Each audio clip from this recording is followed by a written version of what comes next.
John என்பவர் தனது நண்பர் ஜோசப்பை பார்ப்பதற்காக அவரது வீட்டிற்கு சென்றார். ஜோசப் வளர்க்கும் நாய் தேசிய நெடுஞ்சாலையின் ஓரத்தில் நின்று கொண்டிருக்கும் காட்சியை பார்த்த ஜான் தனது நண்பர் ஜோசப்பிடம், உனது நாய் இந்த வழியாக வரும் லாரிகளை பிடிக்க முயற்சிக்கிறதே, என்றைக்காவது ஏதாவது ஒரு லாரியை பிடித்து நிறுத்திவிடும் என்று நினைக்கிறாயா என்று கேட்டார்.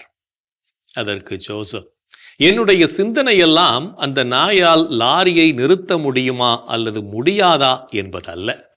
ஒருவேளை நிறுத்தினால் கூட அந்த லாரியை வைத்து இந்த நாய் என்ன செய்ய போகிறது என்பதுதான் எனது சிந்தனையாக இருக்கிறது என்று பதிலளித்தாராம். நாமும் நம் வாழ்க்கையில் தேவையில்லாத விஷயங்களுக்காக நமது நேரத்தை செலவழிக்காமல் பயனுள்ள காரியங்களுக்காக நமது நேரத்தை செலவிடுவோம். அதுவே நம் வாழ்வு நலமாக அமைய வழிவகுக்கும் என்பதையும் புரிந்து கொள்வோம்.